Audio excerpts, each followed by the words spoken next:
اس وقت میں ایک ایسے دربار میں موجود ہوں جسے مظفر حسین شاہ کا دربار کہا جاتا ہے، جسے لوگ باجی صاحب کے نام سے جس جگہ کو جانتے ہیں۔ میں کالا کوٹ بریوی کے اس علاقے میں ہوں۔ آج 15 دن ہو چکے ہیں باجی صاحب اس دنیا کو چھوڑ کے جو ہے وہ چلے گئے ہیں، اور آج یہاں جو بھی آ رہا ہے اس کی آنکھوں میں آنسو ہے اور وہ ان کو یاد کر رہا ہے۔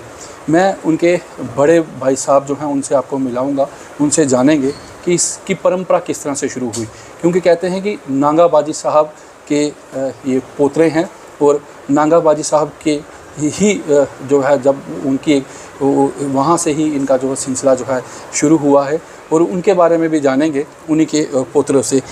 سب سے پہلے تو میں آپ کا سواگت کرتا ہوں اور جاننا چاہوں گا کہ نانگا باجی صاحب کے آپ پوترے ہیں جی، ان کے بارے میں تھوڑا سا بتائیں، اور یہ بتائیں کہ کس طرح سے یہ قواعد جو ہے اس کا سلسلہ جو ہے وہ شروع ہوا ہے۔ الحمدللہ آپ نے جو بات پوچھی اگر اس کو ہم گہرائی میں لے جائیں تو بہت لمبی ہو جاتی ہے، چھوٹا چھوٹا میں آپ کو اس کا بتاؤں گا کہ یہ اس دور کی بات ہے کہ جس وقت ابھی ہندوستان آزاد نہیں ہوا۔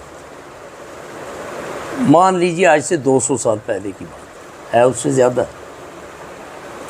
اس وقت جناب حضرت قبلہ نانگا باجی صاحب جو ہیں، ان کا نام سید رسول شاہ ہے، انہوں نے اپنے پیر مرشد سے جب بیعت حاصل کی تو وہ مظفر آباد میں رہتے تھے۔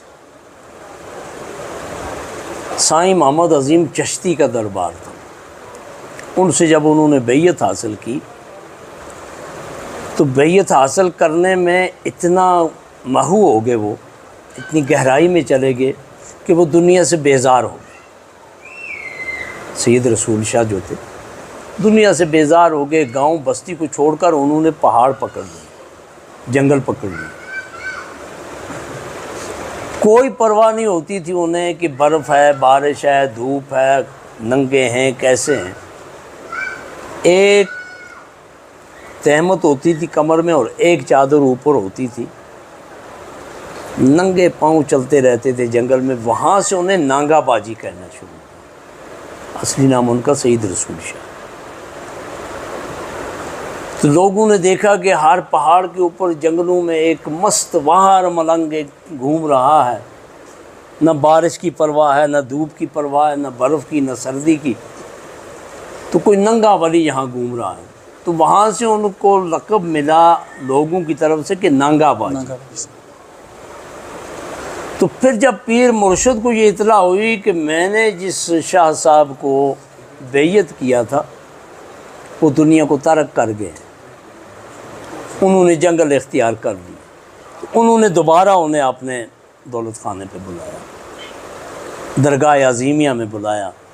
وہاں بلا کے انہوں نے کہا کہ شاہ صاحب، میں نے جو آپ کو یہ علم دیا ہے، میں نے جو آپ کو یہ چیز دی ہے، یہ اس لیے نہیں دی کہ آپ دنیا کو چھوڑ کے جنگل پکڑ لیں، آپ جا کے شرعی حساب سے شادی کریں، آپ نکاح کریں، اور نکاح کے بعد یہ ہوگا کہ آپ کی اولاد کے اندر سے بھی اللہ نے لوگوں کو فیض دینا۔ یہ موٹی سی بات اس وقت کی۔ پیر مرشد نے جب انہیں دوبارہ شادی کے بندل میں باندھنے کا حکم دیا کہ آپ شادی کریں، آپ کے ہاں جو اولاد ہوگی اس اولاد سے بھی دنیا نے فیض حاصل کرنا، اس کی کڑی یہ نظر آتی ہے کہ ایک نانگا باجی صاحب کا پوتا ایک بیابان جنگل بریوی کے اندر آ کے بیٹھتا ہے تو دنیا کو یہاں سے کتنا فیض ملتا ہے، یہ خود آپ نے دیکھا کہ دنیا خود بتا رہی ہے۔ کیا آپ کے جو والد صاحب تھے وہ بھی اسی جی اسی سلسلے وہ بھی اسی، وہ کہاں رہا کرتے تھے؟ کیا وہ ملنگام میں رہتے تھے، ہمارا کیونکہ مرکز وہاں ہی ہے سرکار نانگا باجی صاحب کا، تو ہماری ایک زمین یہاں اندروٹ میں ہوا کرتی تھی، تو میرے والد صاحب 6 مہینے اندروٹ میں آیا کرتے تھے اور 6 مہینے کشمیر چلا جایا کرتے، سردیوں میں اندروٹ میں آ جاتے تھے۔ تو ہماری ایک والدہ یہاں اندروٹ میں رہتی تھی، یہ چھوٹا بھائی بھی اندروٹ میں رہتا تھا۔ اچھا، وہاں سے اس نے ہجرت کر کے یہ بریلی میں آ گیا، 40-42 سال پرانی بات ہے۔ ان کو کیسے ہوا کہ یہ تھوڑا سا جاننا چاہوں گا، کس طرح سے مطلب اس یہ پیری فقیری لائن میں چلے گئے، کس طرح سے؟ اصل میں بات ایسی ہوتی ہے کہ اللہ اپنے بندوں کو خود ہی چنتا ہے. جیسے آپ نے دیکھا کسی بھی مذہب کے اندر بڑے بڑے پورخ، بڑے بڑے مہاپروش ہوتے ہیں، یہ کیا ہوتے ہیں؟ یہ وہاں سے چنے ہوئے ہوتے ہیں لوگوں کی سیوا کے لیے. یہ 1960 کی دہائی کی بات ہے. ہمارے ایک تایا جی، ابا جی سے بڑے بھائی تھے، سید زمان شاہ نام تھا ان کا، تو بادشاہ جان انہیں کہتے تھے. وہ اس دور میں آئے اس علاقے میں، اس دور میں آئے تو انہوں نے یہاں جو باہر جگہ ہے جو جس کو گرد سے بند کیا اور جھنڈے چڑھے ہوئے یہاں سامنے بیٹھک کے سامنے، یہاں رات کو بکروالوں نے انہوں نے ایک تمبو لگا کے انہیں بٹھایا. 2-3 دن وہاں رہے. وہ بجار طبقے کے لوگ تھے یہاں، انہوں نے بڑی سیوا بڑی خدمت کی ان کی. تو تیسرے دن جب وہ یہاں سے نکلنے لگے، انہوں نے ان کے بڑے بڑے آدمیوں کو بلایا، بکروالوں کو کہا کہ یہ جو جگہ ہے اس میں ہماری نسل سے کوئی آدمی آئے گا. یہ 1960 کی بات. ہماری نسل سے یہاں کوئی آدمی آئے گا تو اس کی ہیلپ کرنا، اس کے ساتھ رہنا. بکروال لوگوں نے سوچا فقیر کی بات ہے، کہہ گئے نکل گئے، کون آئے گا، کہاں آئے گا، اس جنگل میں کون آئے گا. لیکن اس جگہ کا نشان کر لیا، کہا اس جگہ کو محفوظ رکھنا. اس جگہ کا نشان کر لیا. یہ 60 کی دہائی ہے. 1972 میں 72 میں ان کی ڈیتھ ہوگی، ہمارے تایا جی کی وفات ہوگی وہاں ہی بانڈی پورہ میں. تو تقریباً 85-86 میں ان کی وہ زبان کی جو کہی ہوئی بات تھی، تو مظفر شاہ میرا چھوٹا بھائی وہ آ کے یہاں بیٹھا. دیکھیے یہ کتنا لمبا سلسلہ ہوتا ہے، یہ ایک باطنی سلسلہ ہوتا ہے، اس کا پہلے ہی سے نقشہ بنا ہوتا ہے اللہ کے پاس.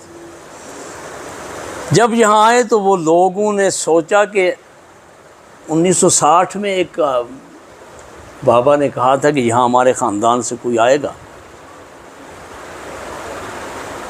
تو شاید یہی مظفر صاحب آ گئے ہیں. وہ ناگا باجی صاحب کے بیٹے تھے، یہ پوتے ہیں. تو لوگوں نے ان کے ساتھ تھوڑا ہاتھ بٹائی کرنا شروع کیا. تو پہلا کوٹھا انہوں نے یہاں تعمیر کیا رہنے کے لیے. کچا کوٹھا ہوتا تھا لکڑی کا، اوپر مٹی ڈال کے. سلسلہ وہاں سے شروع ہوا، یہ 85-86 سے. تو جب تو یہاں پہ باجی صاحب آئے تھے تو اس سمے تو یہاں پہ بیابان جنگل تھا، رہتا بھی کوئی نہیں تھا یہاں پہ. جی بیابان، پانی نہیں تھا پینے کے لیے، سننے کچھ نہیں تھا. دور سے نیچے دریا سے پانی لاتے تھے، گھوڑے کچروں میں لایا کرتے تھے. لیکن میں کہتا ہوں نا کہ یہ اللہ کی طرف سے ایک جگہ پسند کی ہوتی ہے، تو اس مشن کے لیے اللہ نے انہیں بھیجا تھا کہ تم جا کے ان لوگوں سے یہ اعلان کر دو کہ یہاں کوئی آدمی آئے گا اور اس کی ہیلپ کرنا. وہ 1960 میں آ کے وہ اعلان کر کے نشاندہی کر کے چلے گئے. 85 میں وہ آدمی پہنچ آیا، وہ 72 میں خود بھی دنیا سے چلے گئے. تو یہ نشاندہی اللہ کی طرف سے پہلے ہی ہوتی ہے، اور پھر وہ جگہ مقرر کی جاتی ہے جہاں لوگوں کو فیض ملے، جہاں لوگوں کے لیے آسانیاں ہوں، جہاں ہر آدمی دکھی درد، یہاں تو وہی لوگ آئیں گے جو کوئی پریشانی لے کے آئیں گے، جنہیں کوئی مصیبت ہوگی، کوئی دکھ ہوگا. خوشی سے تو کوئی آتا نہیں ہے. سننے میں تو یہ بھی آتا ہے کہ یہاں پر ایسے لوگ بھی آتے تھے جنہیں ڈاکٹر بھی جو ہے وہ کہہ دیتے تھے کہ یہ ٹھیک نہیں ہوگا، تو یہاں سے ٹھیک ہو کے چلے گئے. میرے ساتھی، اگر اس وقت بھی آپ باہر جا کے 10 لوگوں سے انٹرویو کریں گے، پرانے بزرگوں سے، وہ خود آپ کو بازو سے پکڑ کے دکھائیں گے کہ یہ ہمارا وہ آدمی جو لا علاج ہو کے آیا تھا آج ٹھیک ہے. یعنی وہ اس وقت کے کاغذ بھی دکھائے گا کہ یہ ہسپتال کے کاغذ ہیں، اور اس کے بعد بھی 15-16 سال ہو گئے یہ آدمی ابھی زندہ ہے، ڈاکٹروں نے 24 گھنٹے کا ٹائم دیا تھا. یہ اللہ کی طرف سے ایک عنایت ہوتی ہے، ایک کرم ہوتا ہے کہ جو کسی ولی کے ہاتھ، کسی بزرگ کے ہاتھ سے اللہ شفا انہیں میں عطا کرتا ہے. تو یہ سلسلہ وہاں سے جب چلا تو پھر یہ سلسلہ آگے چلنا ہی شروع ہو گیا. بیچ میں کچھ سال ملٹنسی کی بھی آئے، وہ بھی کچھ دقتیں کھڑی ہوئیں، لیکن اللہ والوں کے لیے تو نہ یہ ڈر ہوتا تو نہ وہ خوف ہوتا، کیونکہ ان کا تو ایک ہی مشن ہوتا ہے کہ پبلک کی، لوگوں کی، غریبوں کی خدمت کرو. وہ کسی اور مشن پہ نہیں ہوتے ہیں. وہ یہ نہیں دیکھتے میرے پاس یہ آیا یہ کس مذہب سے آیا، وہ مذہب نہیں دیکھتے ہیں، وہ ذات پات نہیں دیکھتے ہیں. وہ کہتے ہیں یہ آیا ہے بس اس کے آنسو پوچھو، یہ رو کیوں رہا، اس کو خوش کر کے یہاں سے ہنسا کے نکالو. ان کا مشن یہ ہوتا ہے. وہ جو مشن ان کا تھا آج مجھے لگتا ہے وہ کامیاب کے راستے پہ ہے، کامیابی کے راستے پہ، اور بڑے زور سے کامیابی کے راستے پہ. آپ خود دیکھ رہے ہیں یہ جتنے لوگ آج اکٹھے ہوئے تھے رو رہے تھے، یہ اسی مشن ہی کے لوگ تھے نا جو رو رہے تھے. تو انشاءاللہ وہ میں نے آپ پہلے بھی کہا ان کو کہ اس وقت ایک مظفر شاہ تھا، آپ اس کے 7 بیٹے 7 مظفر شاہ موجود ہیں. گھبرانے پریشان ہونے کی کوئی بات نہیں ہے، یہ مشن آگے اس سے بھی زیادہ اچھے طریقے سے چلے گا. آپ ان کے بڑے بھائی ہیں، تھوڑا سا ان کی لائف ہسٹری کے تھوڑا سا بارے میں بتائیں گے تھوڑا سا، جی کہ ان روشنی ڈالیں ان کی کس طرح سے ان کی پرورش تھی، کس طرح سے وہ رہے، کس طرح سے وہ رہتے تھے تھوڑا سا، کیونکہ وہ لوگ جاننا چاہتے ہیں، ہم لوگوں کو بتانے کے لیے. دیکھیے میں اپنے والد صاحب کی اولاد میں سب سے بڑا، مجھ سے چھوٹا بھائی وہ بھی آیا ہوا ہے یہاں حاجی ہے، اس سے چھوٹی 2 بہنیں، اس سے چھوٹا یہ تھا، یعنی مجھ سے یہ 5ویں جگہ چھوٹا تھا. تو یہ خود آپ اندازہ کریں کہ اگر 3 سال کا گیپ دیں تو 15 سال یہ مجھ سے چھوٹا. تو 15 سال کا جو چھوٹا بچہ ہے، تو میں بھائی اگر 15 سال کا تھا تو وہ چھوٹا تو میری گود ہی میں پلا نا. وہ جیسے بھی ہوا تو میرے ہی پاس آیا، سویا، کھایا، پیا. تو ہمارے اس گھرانے میں یہ ایک بات تھی کہ ہم بچوں کو اس وقت بھی سب کچھ برداشت کر لیتے ہیں، کسی بچے کا رونا برداشت نہیں کرتے. آج بھی اگر کوئی بچہ کسی کمرے میں رو جائے 10 کے 10 آدمی اٹھ کے دوڑتے ہیں، کیوں رویا؟ بھائی بچے کے یہ رونے کا وقت نہیں، ہنسانے کا وقت ہے. اسے کھلاؤ، اسے کھلونے دو، اسے کھلانا، باقی تماشے دو، تاکہ یہ کھیلے کودے، رو لاؤ مت انہیں. تو یہ ایک ایسا گھرانہ تھا. اور دوسری طرف سے یہ حضرت ناگا باجی صاحب کے دربار سے منسلک لوگ، دین تو ان میں پہلے سے ہی تھا، عبادت، ریاضت، نماز وغیرہ ہر بات کے لیے. وہ تو 24 گھنٹے ہماری عورتیں مرد سب اس میں لگے ہوئے تھے. تو ایسے دور میں بچہ کتنے نازک طریقے سے پالا جاتا ہے، کتنے اچھے ڈھنگ سے پالا جاتا ہے، یہ تو آپ خود سوچ سکتے ہیں. تو اب اللہ کی لکھت ہوتی ہے، یہ اس کا حکم ہے تو وہ اس طرح عمر میں مجھ سے 5ویں جگہ چھوٹا تھا، لیکن اس کا وقت مجھ سے پہلے ہو گیا. تو اللہ اس کی مغفرت کرے اور ہمیں توفیق دے کہ ہم اس کے اس مشن کو آگے لے جا سکیں. جو لوگ اس درگاہ کے ساتھ جڑے ہیں یا باجی صاحب کے ساتھ جڑے ہوئے ہیں کئی صدیوں سے، ان کے لیے کیا پیغام دینا چاہیں گے، کیا کہیں گے ان کے لیے؟ ان کے لیے یہی پیغام ہے کہ جو لوگ ہمارے دادا جان کے ساتھ جڑے ہوئے تھے، حضرت قبلہ نانگا باجی صاحب کے ساتھ، تو لوگ اچھی طرح سے جانتے ہیں، وہ پرانے بزرگ لوگ، کہ ایک دن وہ تھا کہ نانگا باجی صاحب بھی ہم سے اسی طرح پردہ کر گئے تھے. ان کی بھی چھوٹی چھوٹی اولادیں رہ گئی تھیں. اس وقت بھی یہ رونے دھونے والا کام ہو گیا تھا، لیکن اس کے بعد بھی انہیں 65 سال ہو گئے دنیا سے گزرے ہوئے، 65 ایئرس. تو 65 سال میں وہ نظام اچھی طرح سے پھر آگے چلا. انشاءاللہ یہ نظام بھی آگے چلے گا. لوگوں سے میری یہی اپیل ہے، وہ ہمارے ساتھ شانہ بشانہ رہیں، کسی مذہب ملت کو چھوڑ کر، رنگ نسل کو چھوڑ کر ہمارے ساتھ شانہ بشانہ رہیں. ہم اس مشن کو انشاءاللہ آگے لے کر جائیں گے. یہاں پہ 24 گھنٹے لنگر چلتا ہے، کب سے یہ لنگر چل رہا ہے اور کس طرح کی ویوستھا یہاں پہ رہتی ہے؟ یہ لنگر جس وقت سے وہ یہاں بیٹھے، کچا کوٹھا جو بنایا تھا، اس وقت سے لے کر اس وقت تک لگاتار ہر سال اس میں اضافہ ہوتا ہے، ترقی ہوتی ہے، سب کچھ ہوتا ہے۔ پہلے چھوٹا سا تھا، پھر زیادہ ہوا، پھر اس سے زیادہ ہوا، پھر اس کے لیے تعمیریں بنائیں، پھر اس کے لیے سب لنگر خانے بنے، پھر مہمانوں کے لیے جگہ بنی، پھر ان کے لیے میٹنگ ہوئی، ان کے لیے بستر وغیرہ کا انتظام، ان کے شو روم، واش روم، سب کچھ کا انتظام۔ تو جیسے جیسے زمانہ آگے ترقی کرتا ہے، لوگوں کی بھیڑ بھاڑ زیادہ ہوتی ہے، اسی طرح سے یہ بھی آگے بڑھتا رہتا ہے۔ تو انشاءاللہ یہ آگے بڑھتا رہے گا اور کامیابی کے ساتھ یہ بڑھتا رہے گا۔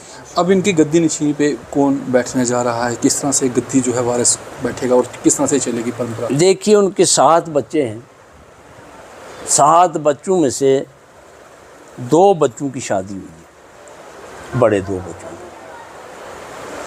ان سے چھوٹے نمبر پہ جو ہے اس کا بشارت حسین نام ہے۔ وہ اپنے والد صاحب کے دور ہی میں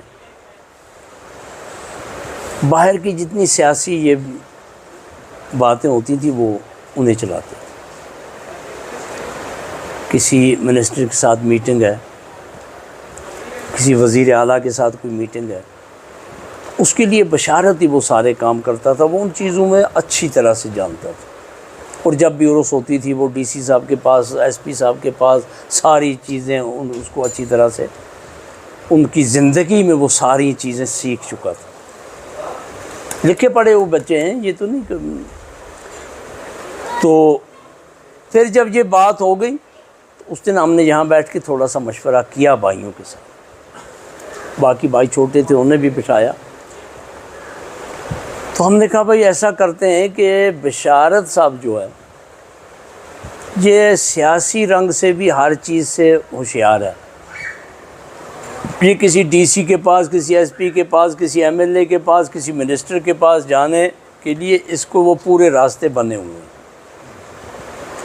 اب اگر کسی دوسرے کو وہاں کھڑا کرتے ہیں اس کو نیا راستہ بنانا پڑے گا۔ الحمدللہ ہماری جو بھابیاں ہیں، مظفر صاحب کی بیویاں، 3 بیویاں ہیں، وہ بھی بیٹھی اس میں، سب نے غور و خوض کر کے تو بشارت کو چنا کہ اسی کو رکھیں گے، سجادہ نشینی کے لیے اسی کو رکھیں گے۔ دوسرے بھائی سارا ہو کے ساتھ میں یہ کام نبھائیں گے، کوئی لنگر کا کام پکڑے گا، کوئی مہمانوں کا پکڑے گا، کوئی، لیکن بشارت صاحب کو ہم دستار بندی کر دیں گے چہلم کے دن، چہلم پہ اس کی دستار بندی ہو جائے گی، تو اسے ہم نے مقرر کر دیا۔ بالکل، تو 40ویں کے دن جو ہے دستار بندی ہوگی اور بشارت صاحب کو جو ہے گدی نشین جو ہے وہ گھوشت یہاں پر کر دیا جائے گا۔ اور آپ نے باجی صاحب کی جو لائف ہسٹری ہے وہ کس طرح سے اس اور آئے اور کہاں یہاں جب آ کے وہ بسے، یہاں پہ جنگل ہوتا تھا تو آج یہاں پہ ایک شہر جو ہے وہ یہاں پر انہوں نے بسا دیا، کس طرح سے ان کا جو ہے وہ لائف جو ہے وہ چلی، اس کے اوپر جو ہے پوری روشنی جو ہے ان کے بڑے بھائی نے ڈالی ہے۔ آپ اس ویڈیو کو ضرور دیکھیں اور ضرور ان کی لائف ہسٹری جو ہے وہ دیکھیں۔